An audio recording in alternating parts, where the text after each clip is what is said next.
Okay, well, hi. My name is Ikra Mom, and I will be the new coordinator of the Harvard and Beth Israel Deaconess Medical Center site for the New England Mental Health Technology Transfer Center.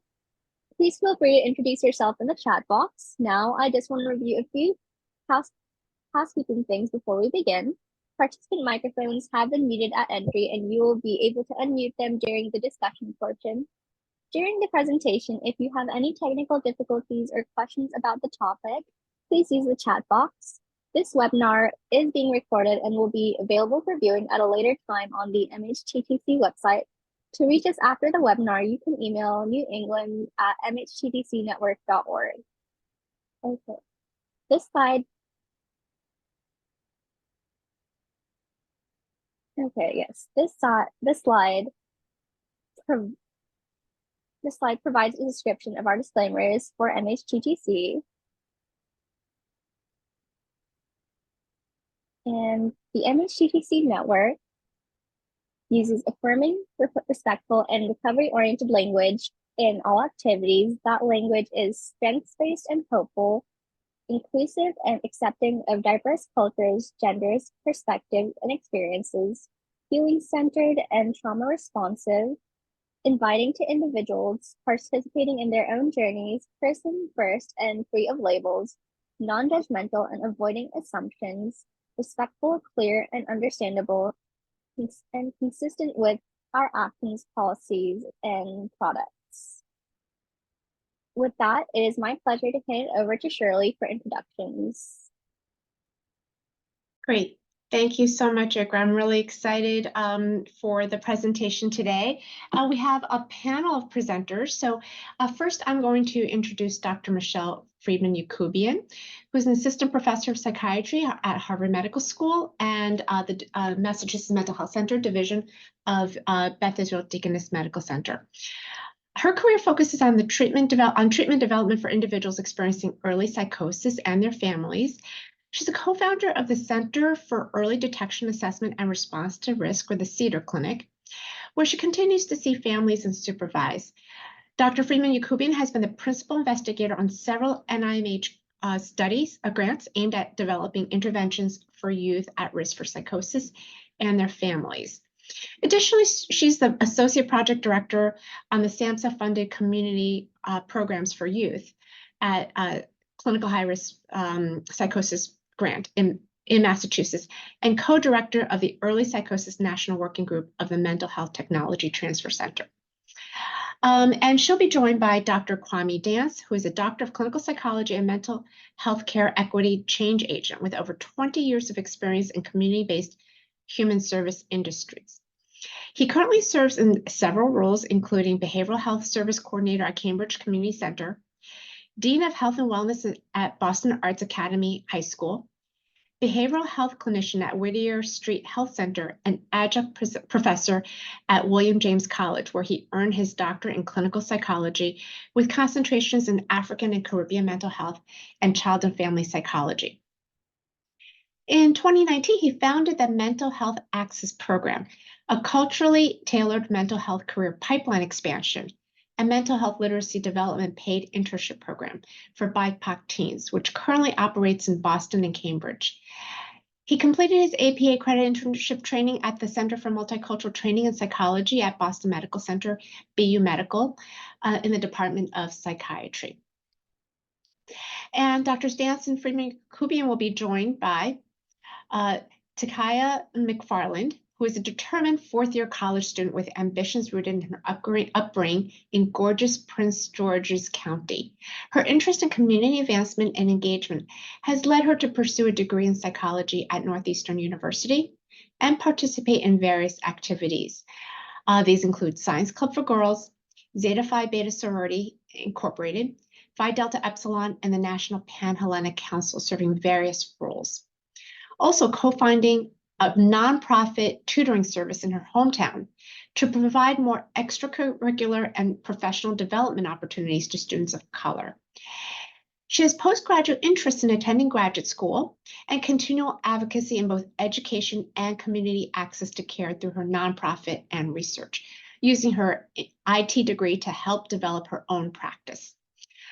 Her current work with the response to risk bridging, building bridges toward equity in psychosis care and interventions, or we'll call 2B EPIC, as a senior clinical research student has been a large stepping stone on this journey of advocacy and care, carrying multiple roles to help lead multicultural development in and outside programming research with 2B EPIC. And finally, we're also joined by Vera Muñiz-Suarré, who is a non-binary queer Andean public health professional currently working as a program coordinator and peer advocate for the Massachusetts Psychosis Prevention Partnership, or M3P, and 2B EPIC grants at BIDMC, and also a peer counselor at the Lab for Early Psychosis at McLean Hospital. Vera is diagnosed with schizoaffective disorder, a survivor of conversion therapy targeting their sexuality, and identifies as MAD and a psychiatric survivor.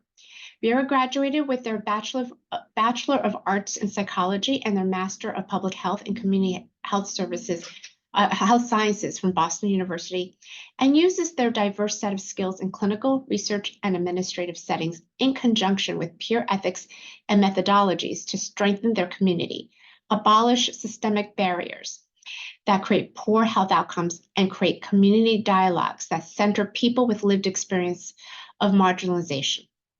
Vera's ideology and public health approach centers abolition of longstanding oppressive structures, harm reduction-based support services, and re-indigenization of academic knowledge systems in both theory and application through a framework that centers traditional ecological knowledge. So without further ado, thank you, panelists, and I hand it over to you. Thank you so much, Shirley, for all the introductions. And thank you all who are joining us and spending your lunch hour with us. I know it's hard to make time for things like this in a busy life, and so really appreciate it. And a special shout out for anyone who's got their cameras on. It's so nice to be able to see you and to interact with folks, but I also respect that it is lunchtime and some people are not able to do it. So we're going to tell you about the Building Bridges Towards Equity and in Early Psychosis Intervention and Careers program, or 2B EPIC. Here's just a brief overview of what you're going to hear about today. And just a quick shout out, I'm going to ask all my team members to introduce themselves. So Dr. Dance, want to say hello? Hello, Dr. Kwame Dance. Awesome. Already got the bio and intro, so thank you. And TaKaya McFarland, want to say hello? Hi, everyone. Thank you for coming. Awesome. And Vera Muñiz-Suarré, say hello. Hey, all there. I use they, them pronouns, or she, her if you say it in a gay way.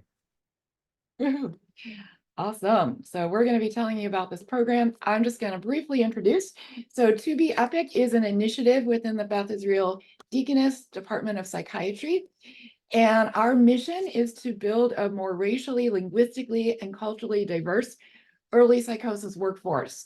And I have had the absolute privilege and opportunity to be able to be a part of this project and to be able to provide paid mentorship and training opportunities for Black and Latinx and Indigenous students to learn more about research and clinical careers, specializing in working with youth with early psychosis. And prior to 2B EPIC, I had the great privilege for years and years of working with students who worked with us in an unpaid internship, and this really created barriers for who this internship and these opportunities were available for. It really necessitated students that were able to afford an unpaid internship experience.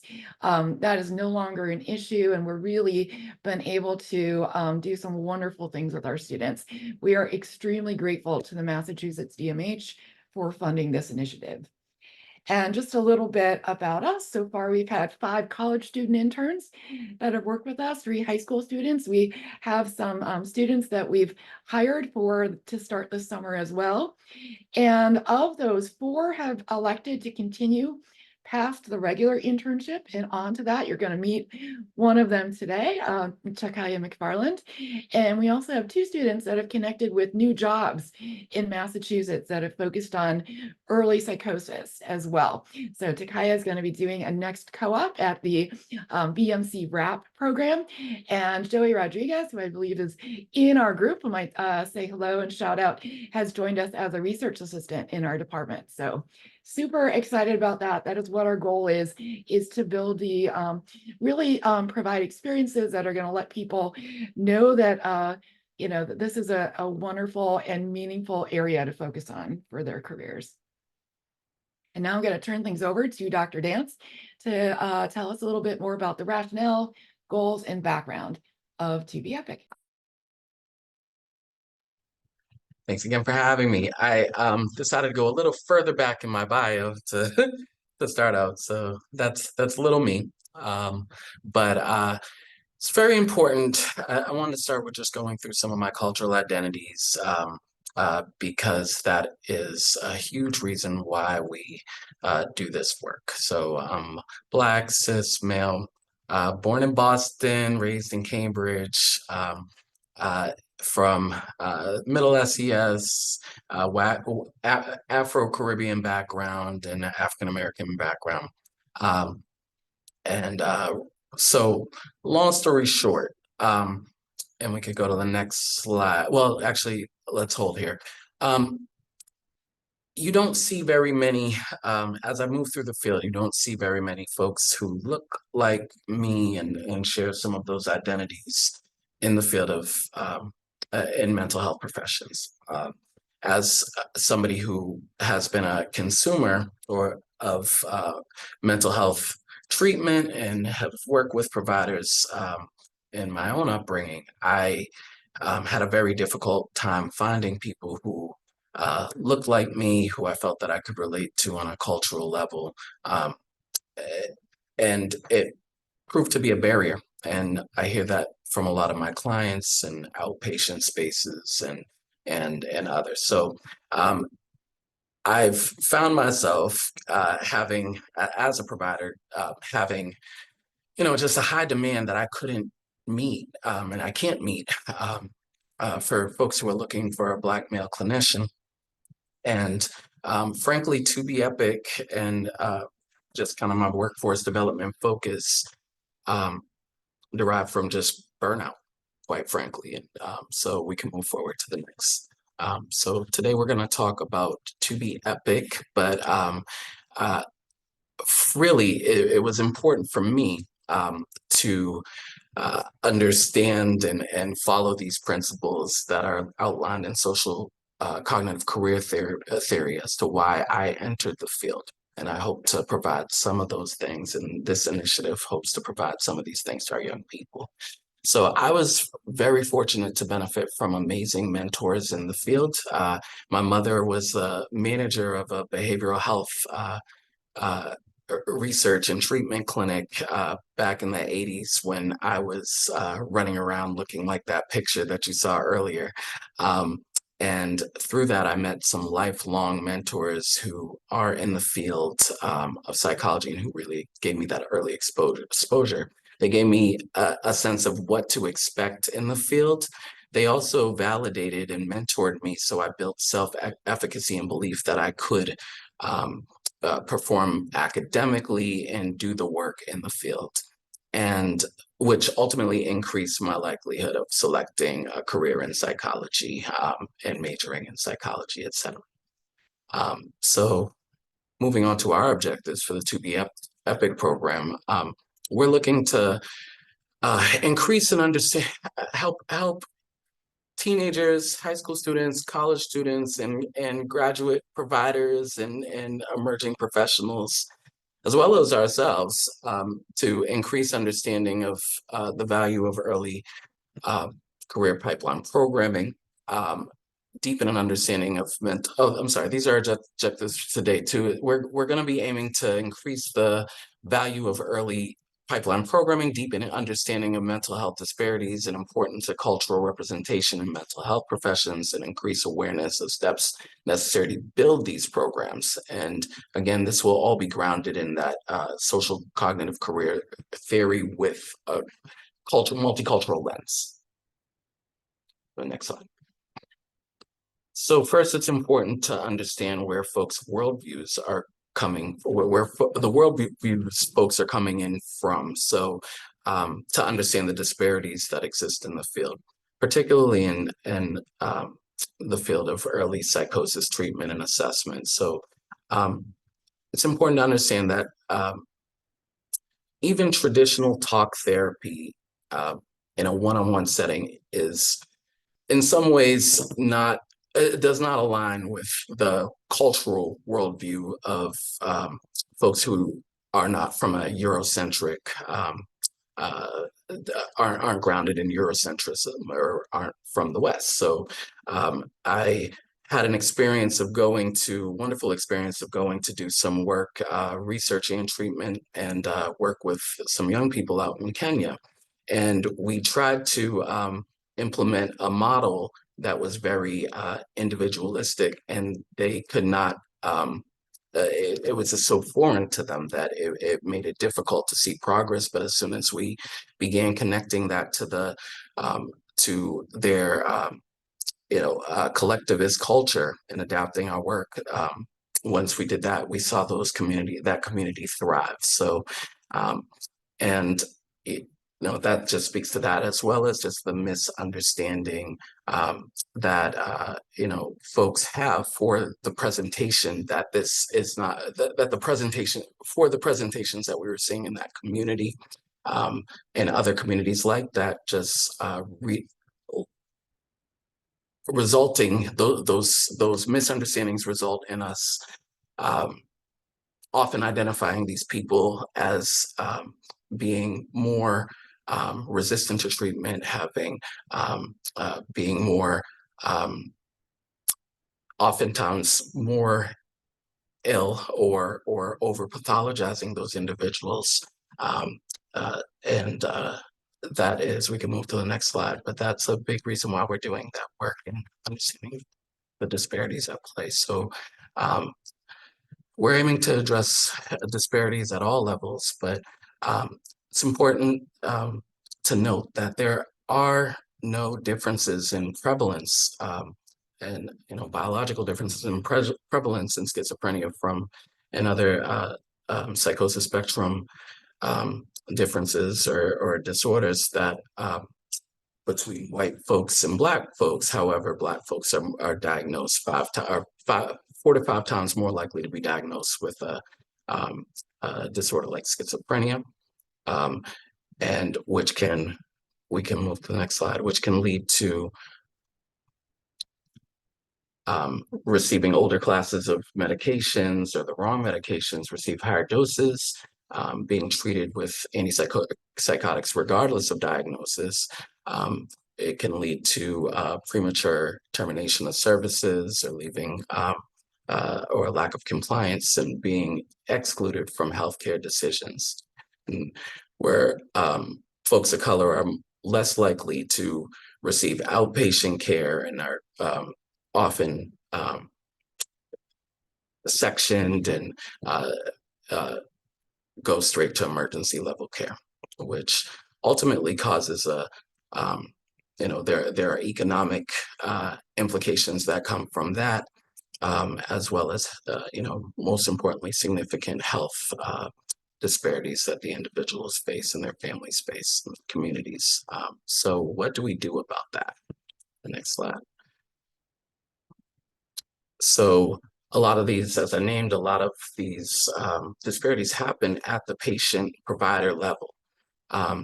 So research has shown that individuals who identify, while being a white provider is, it doesn't mean that you can't work with people of color. In fact, we know that most of us, percentage-wise, will. Only 6% of psychologists at the doctoral level are Black, 4 to 6. It goes up and down, but we know that these what the research tells us is that folks are more comfortable working with people who look like them often, or they report that. So, which can, as I said in the last slide, lead to better compliance, less treatment refusal, more treatment-seeking behavior, and less stigma.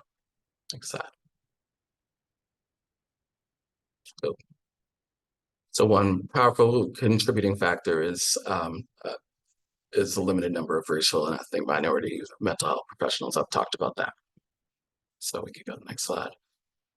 So, and again, this is speaking to some of the pieces that I've spoken about already, but we need, when needed, less than 20% of patients seeking mental health services had interpreter services available. So in the current project, we look to focus on, and to be epic, we look to focus on not just Black providers, increasing the Black provider workforce, but also the Latinx, and I know in Latina, we speak toward language differences and lack of representation there as one of the primary contributing factors to disparity. Next slide.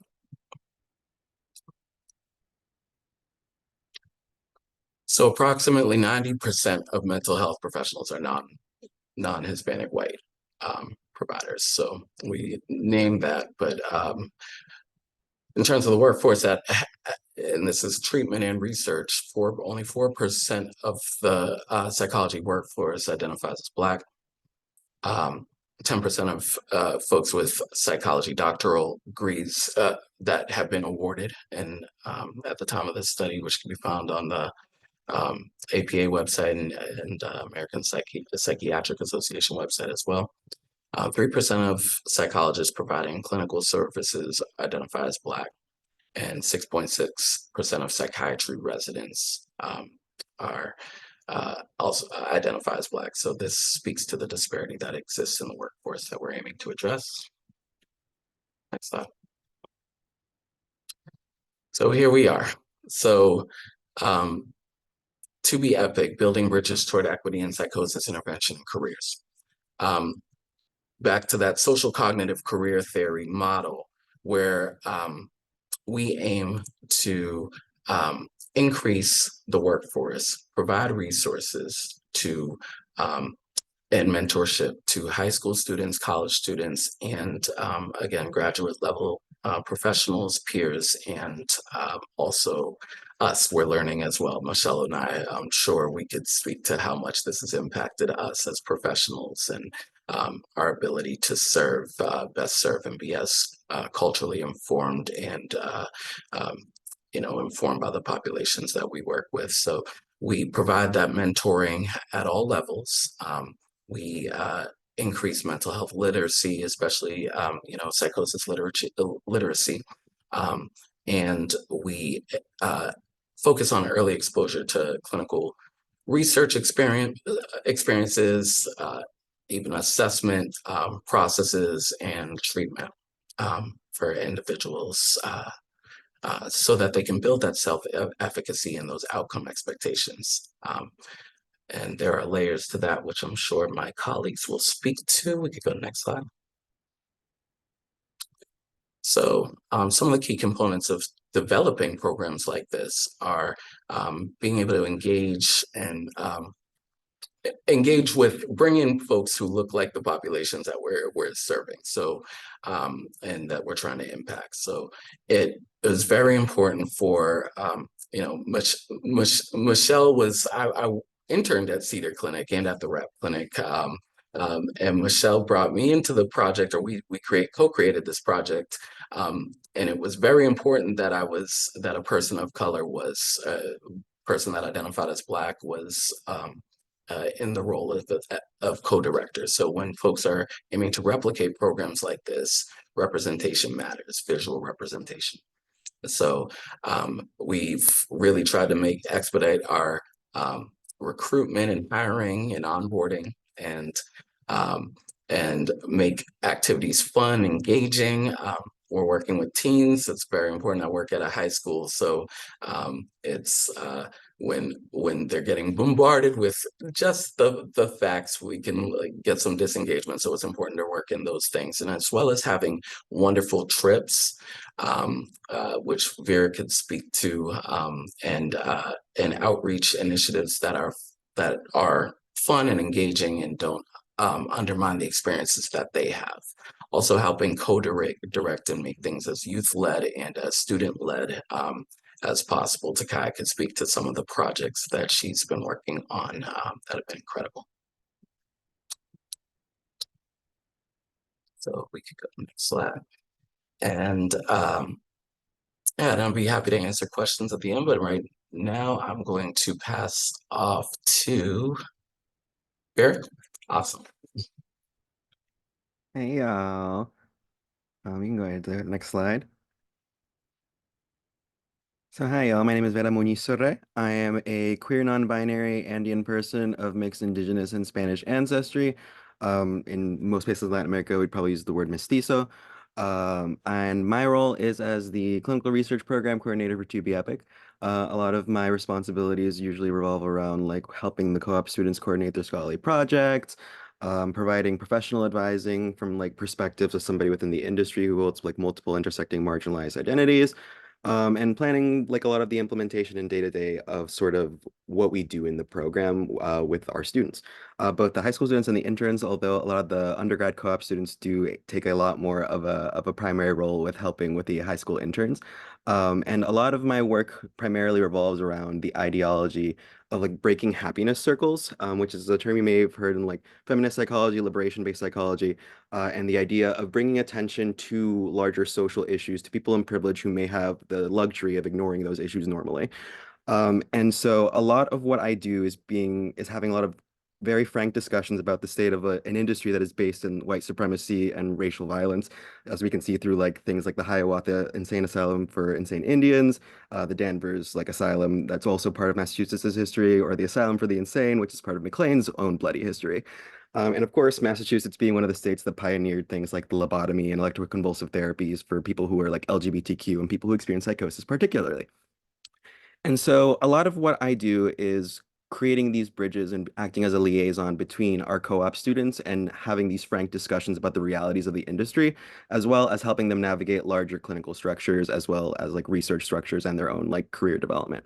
My own background is as a peer specialist, as a public health professional, but I always say I'm a peer specialist first and foremost.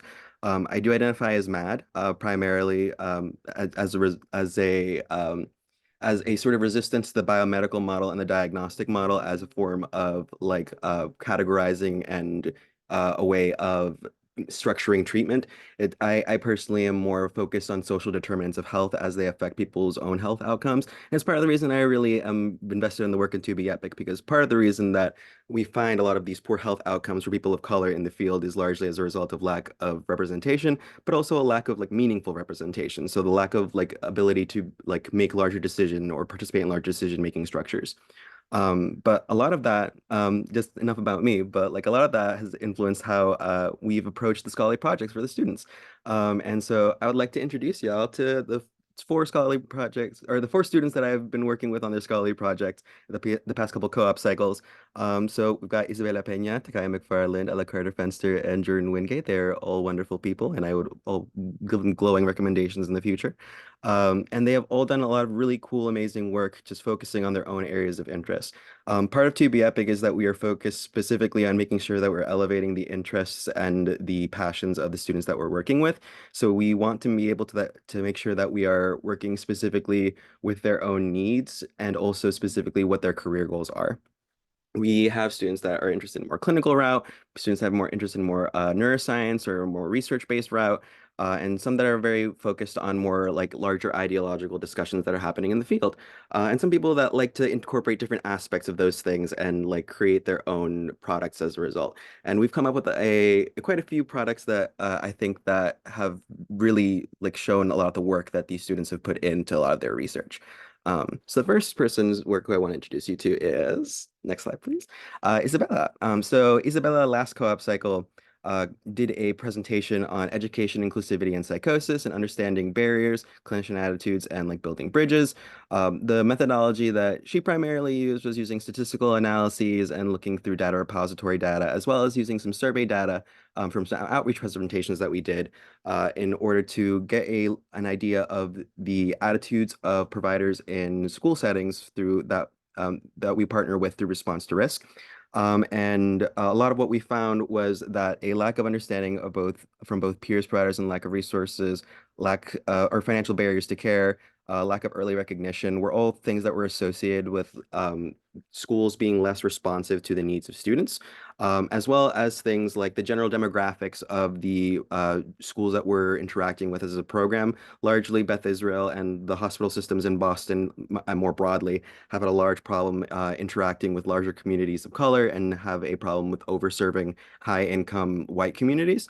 And so Isabella really centered this in a lot in her project when she was presenting her data, as well as sort of the health disparities as sort of result as a result of this focus.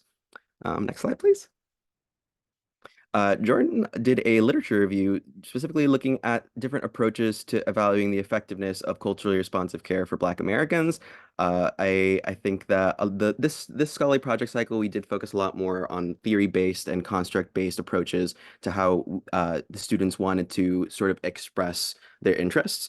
And something that I think was really interesting in Jordan's scholarly project was sort of this analysis of different case studies that were presented on Black patients and their different experiences with different providers, which really greatly showed the sort of racial bias that really exists in the diagnostic process. And a lot of those major consistent themes were that of denial of the client's experiences and like paternalistic oversight on the part of the clinicians that were doing the evaluations for these clients. And I think that that's something that really echoes the experiences of a lot of peer specialists that I've spoken to, especially peer specialists of color. So I think that this really greatly centers a lot of those perspectives in peer care as well. And also we're hopefully gonna be working a little bit more with Jordan going forward and maybe helping her expand her work. And that's another great part of the program as well. We also give plenty of opportunities for students to stay on with us and work on their ideas to craft them into any future products that they may want to create, any sort of poster, presentations, and we try to support them in their goals and in whatever platform that they would want to disseminate their information on.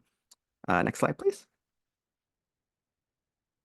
Ella Carter-Fenster created a literature review that was specifically looking at different approaches for viewing psychosis and different paradigms for understanding the experiences of voices, visions, and altered states, and looked very specifically at things like historical contextualization of like the biomedical and diagnostic model, approaches centering like community engagement, and as well as things like spiritual experiences and the idea of certain experiences of voices, visions, and altered states being something that is socially desirable by some people or spiritually desirable through things like psychedelic experiences and how that interacts and relates to the industry views of psychosis. Whereas when an experience of like voices and visions can often be seen as something that is pathologized or seen as negative by a larger social lens, it can also be something that can be seen as something enlightening or even commodifiable to a large extent, as we see with things like spiritual tourism. And a lot of Ella's focus was on Eleanor Longden's model, which frames hearing voices as an adaptive process that preserves the well-being of a voice hearer. So very often the example that's given is like the voice of an abusive voice may be something that is helping somebody become desensitized or become more used to a pattern of abuse if that is something that they cannot escape. And like a large theme that Ella presented that it was a large theme in Eleanor Longden's work primarily was the idea that we should not be asking like what is wrong with you, but what happened to you, and very often in these situations. And also a lot of focus on expressive therapies as a way of like as a treatment modality, which I think in this field particularly is something that is not a huge focus of treatment, and I think would potentially really benefit like our client base. And next slide, please. And of course, this will be a nice transition. TaKaya McFarland, who we have with us today, also did her scholarly project on assessing barriers to equitable access to clinical care and research across intersectional social identities. And largely the methodology that she used was conducting a review of the MapNet data that we had and the data repository data that we had, mainly on demographics information and metrics, as well as things like outcome measures that we have for a lot of our clinics. She developed an intersectionality tool that was largely based off of the ACEs model, which created sort of an intersectionality score, which compiled sort of the larger amount of intersecting identities a person experiences that may affect their care.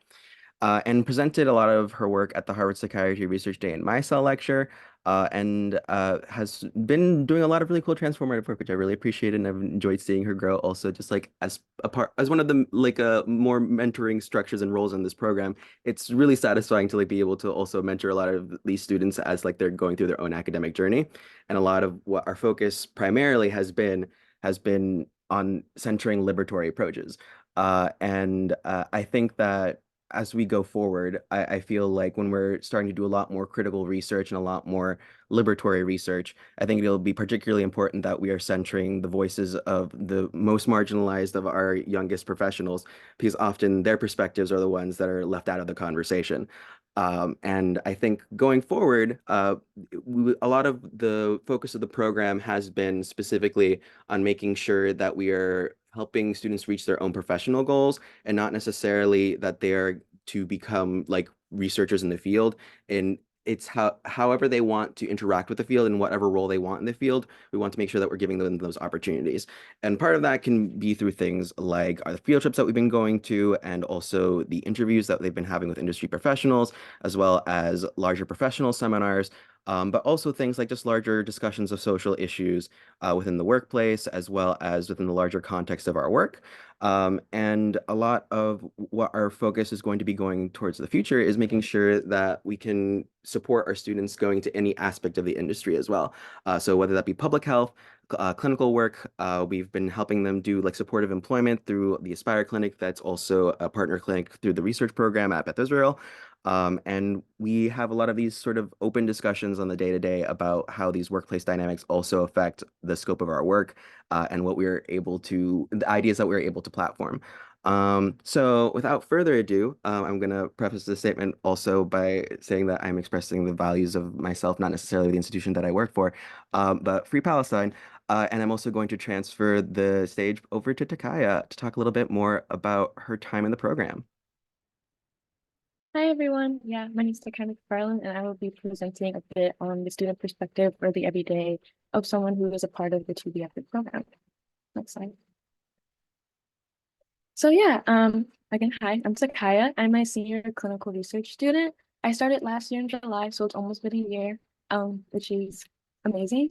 And I am currently a fourth-year college student at Northeastern University studying psychology in my fourth and final year. I found this internship by going through the co-op program at Northeastern, which is something that we typically kind of do to get some experiential learning experiences. And I found this co-op.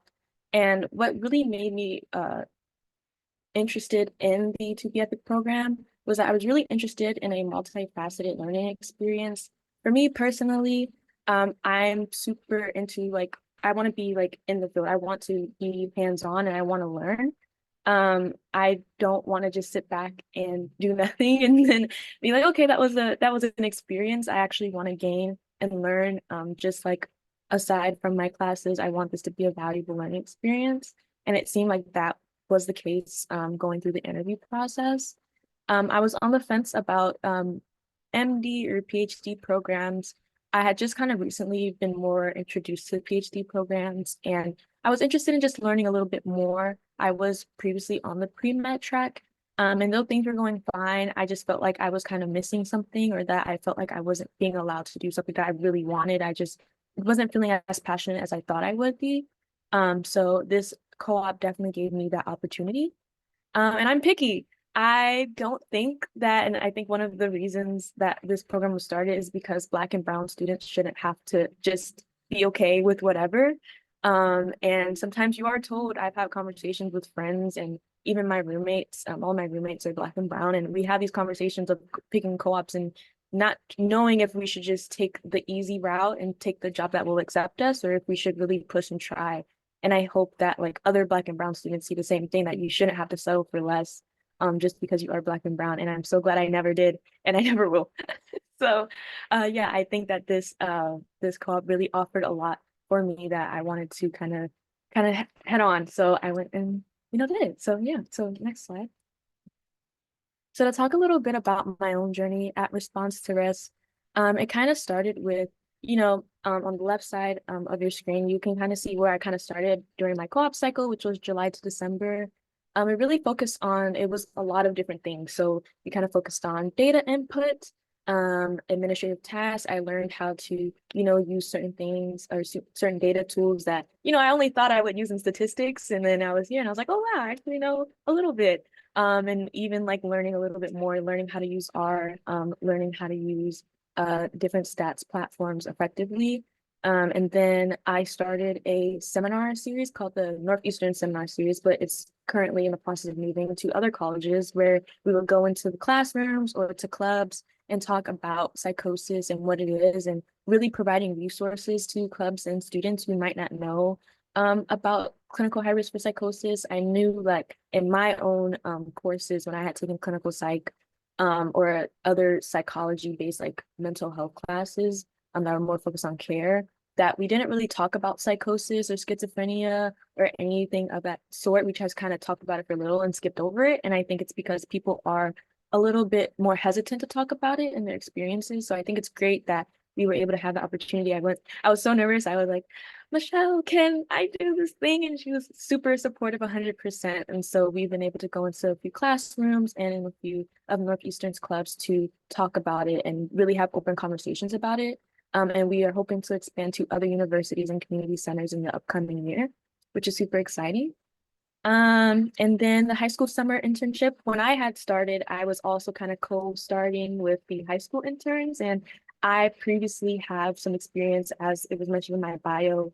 I have a nonprofit in which I work with high school students in my area. So we have this thing called College Grind Time, which was something that me and my friends back home did for the high school students, because coming from a predominantly Black area, we didn't always have the support to do to do the things that we wanted to do and applying to colleges. I was told to apply to 3 colleges and the military and hope for the best. And I applied to 20 and got into 17.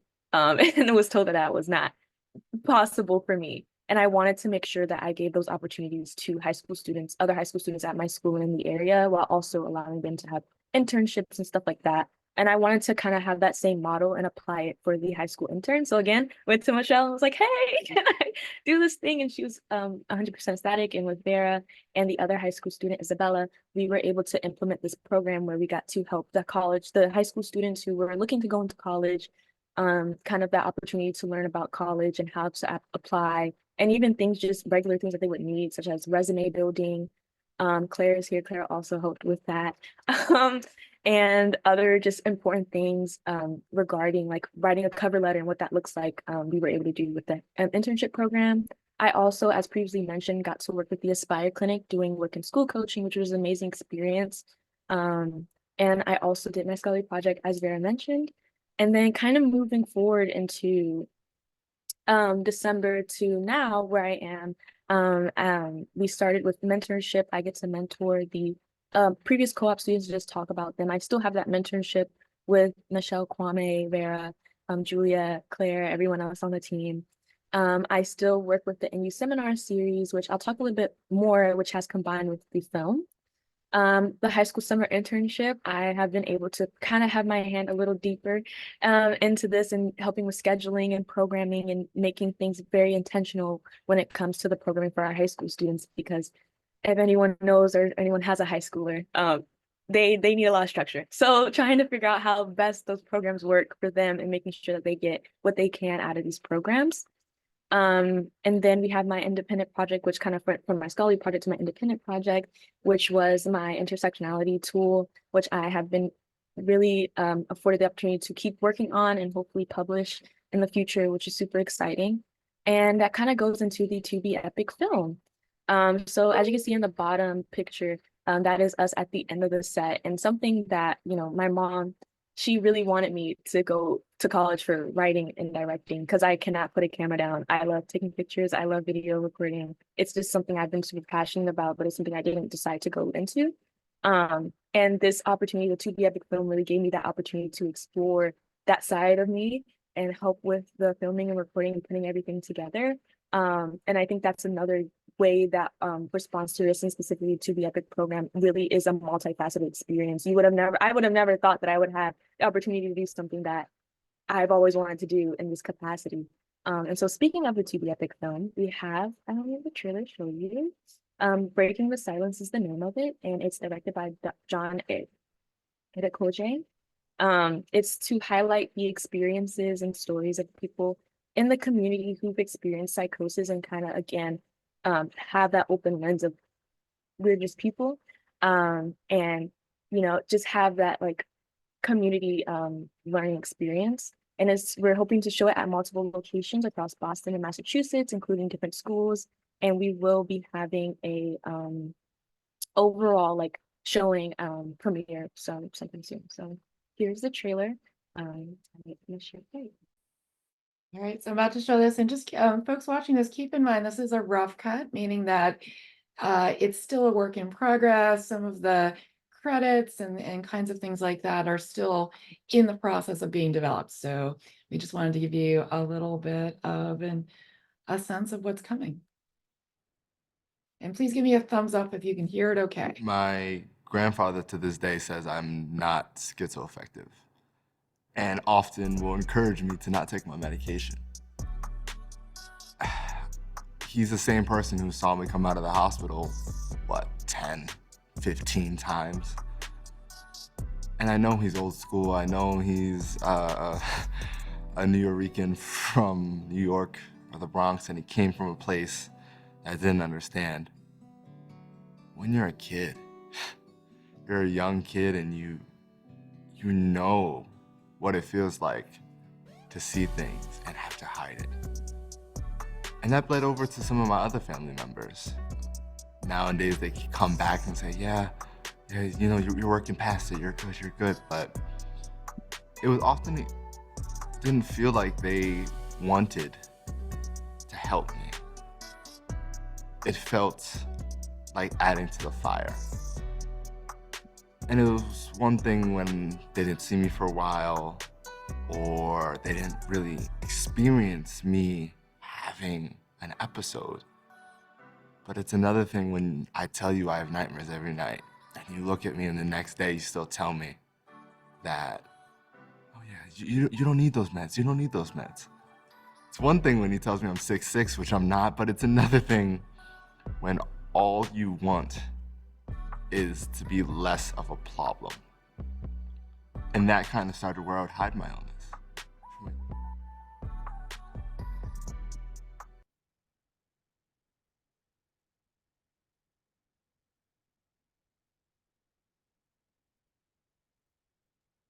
So yeah, so that is the film.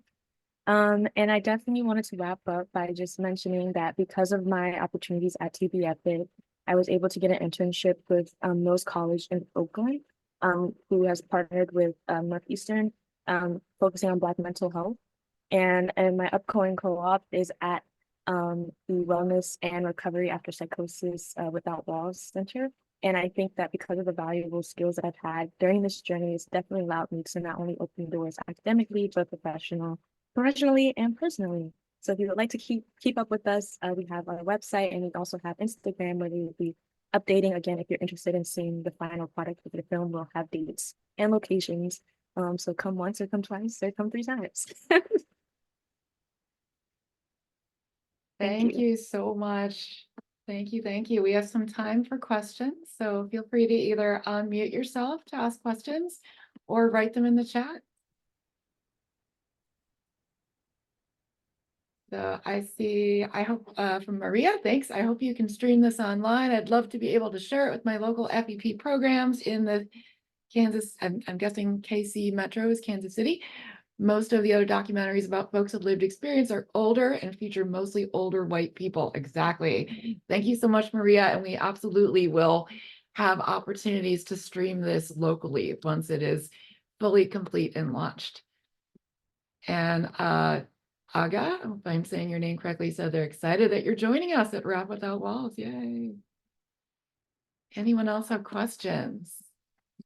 I can actually stop the screen. Laura. Yeah, hi. I think this is a little bit more for Dr. Dance. I'm a pediatrician adolescent specialist myself, but due to the deep clinical burnout, I have left clinical medicine as well and joined SAMHSA. And I'm curious, like yes, we need to get as many people started in the pipeline and as many people of different backgrounds as possible.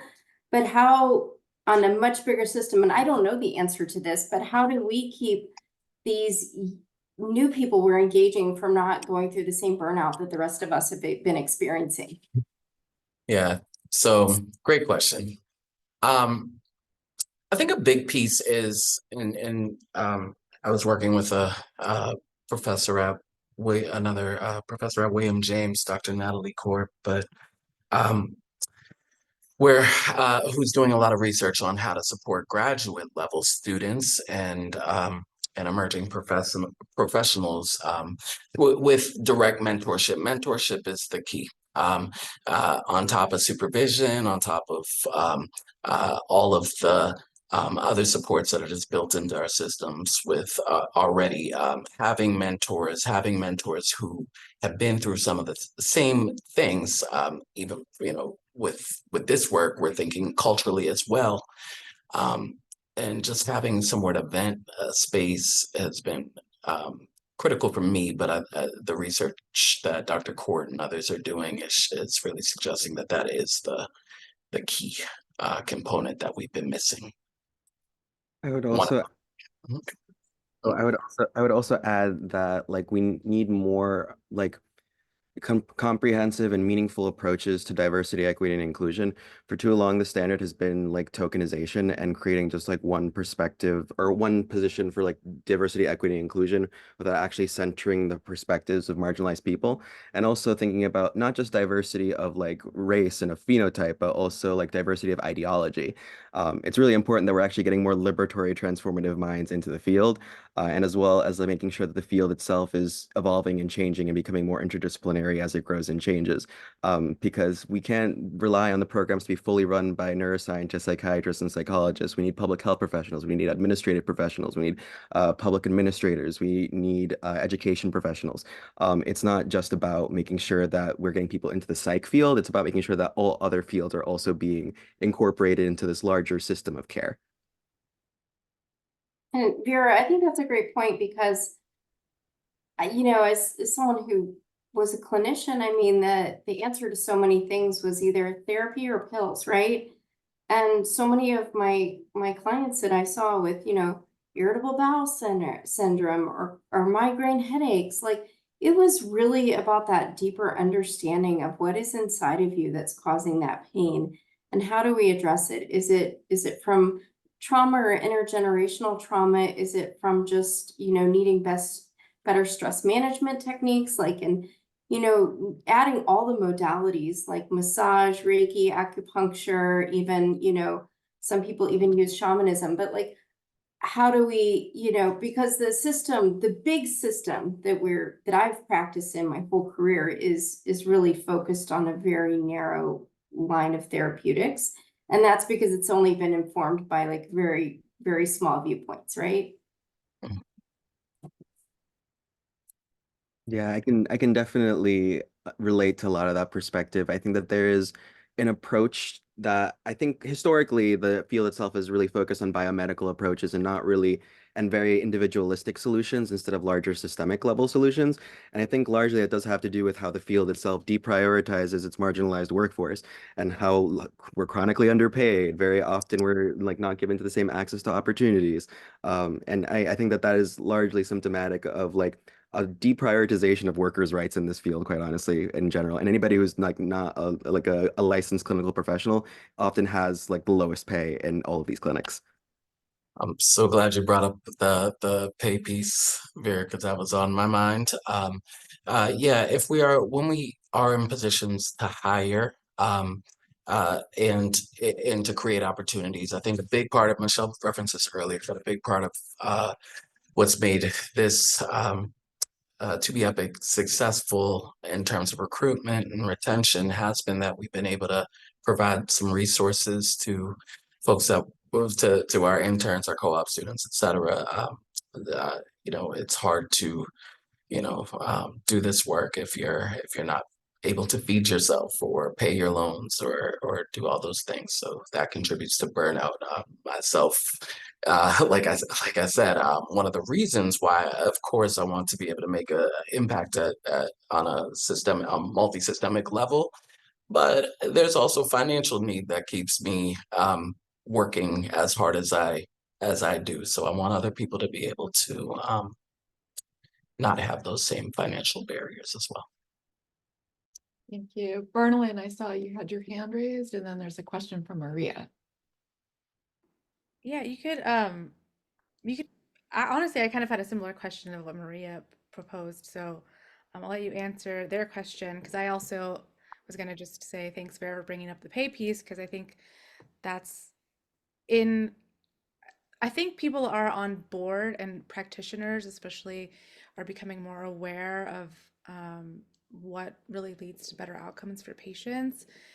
And and that it's not just medicine or individual therapy, but it's like figuring out how to actually get compensated for that. And I think that ties into what Kwame was talking about, like supporting clinicians, and so like not overworking people and making sure people have the resources they need, childcare, things like that. So but yeah, so I have the same question as Maria.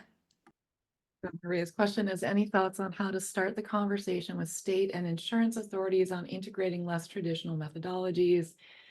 This is the biggest barrier I faced in my previous work as an FEP program leader. And I guess, yeah, I don't have any answers to this other than I do have the privilege of working with some very good advocates within the state of Massachusetts and around the country for a team rate for early psychosis care that would incorporate all the things that are needed rather than our model that is a fee for service that doesn't work, that doesn't reimburse some of the important pieces of what makes team-based care useful in terms of those things. But I don't know if any of my co-presenters have more thoughts. So and I know this model is sort of popping up around the country, but I was one of my big projects in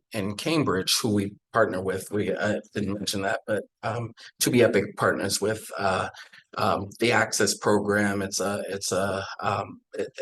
Access in this case stands for the Advancement of Culturally Competent Education to Stop Stigma. It's a similar workforce development program, which is in Boston and Cambridge, but that's the Cambridge one falls under Cambridge Community Center, which is somewhere I've helped them build out their clinic where they do psych testing and therapy for, and they're able to offer it for free to families and individuals. And the way that we've been able to do that is through grant funding, ARPA funding from COVID relief, mainly. So it's going to expire, but we're working to make it as sustainable as possible after the next year. So things that are in doing that, we pay, again, Black and brown clinicians mainly, and testing psychologists. We pay market value or fair market rate or slightly above, so that out of the grant funding. So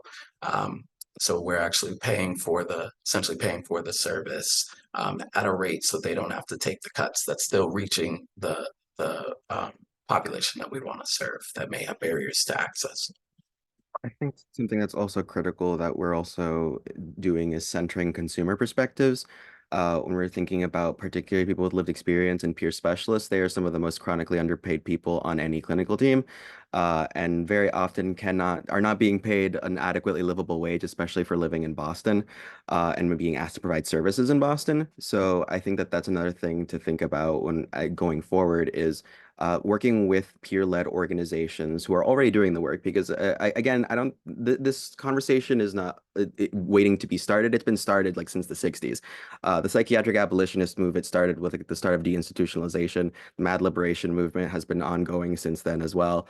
Larger liberatory organizations in the area. I always recommend Wildflower Alliance because they do a lot more like radical liberatory policy-based work.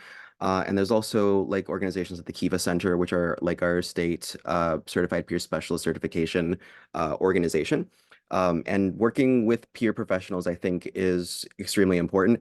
The caveat I will always put to that, though, is that the peer specialist industry is also biased in the way that it's structured and really does mostly benefit a lot of like white consumers who are of like higher socioeconomic status, who have access to resources. Not as a rule, but very frequently those are the people who can access those structures.